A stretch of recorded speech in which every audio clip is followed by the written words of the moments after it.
We had the opportunity to make a historic peace agreement with Lebanon. President Trump intends to invite me and the President of Lebanon to try to advance this agreement.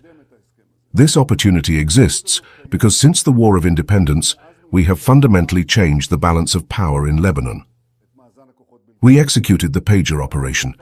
We seized the huge arsenal of 150,000 rockets and missiles that Nasrallah is preparing to destroy the land of Israel. We seized Nasrallah. And this balance of power changed in such a way that we began to receive calls from Lebanon in the past month to establish direct peace talks between us and them, something that has not happened for more than 40 years. I responded to this call and agreed to a period of time, or rather a temporary ceasefire of 10 days, in order to try to advance the agreement that we began to discuss with the embassies in Washington. In these peace talks, we have two fundamental demands. 1. The expulsion of Hezbollah from its nest. 2. The Bar Kiyama peace agreement, peace from within power. In order to achieve the ceasefire, Hezbollah will impose two conditions. The first condition is that Israel must withdraw from all areas of Lebanon up to the international border.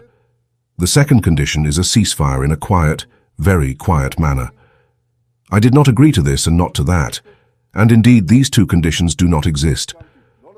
We remain in Lebanon in a tainted safety net. These are not the 5 points that were before the Aran Canal.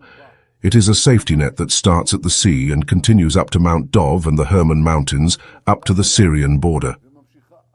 It is a 10-kilometer wide safety net, which is much stronger, much more powerful, much more compact, and much more sophisticated than what we had before.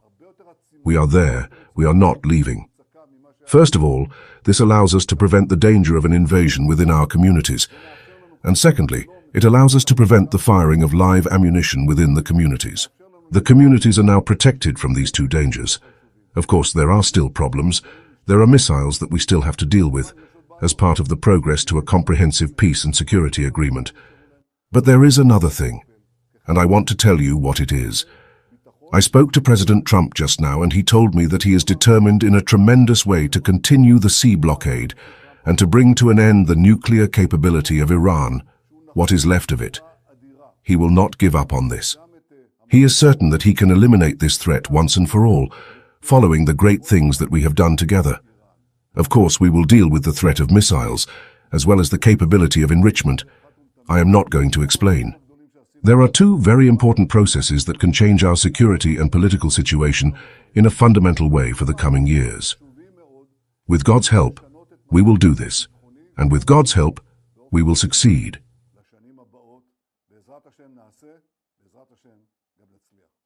If you like this video, then like, share and subscribe to Mirror Now.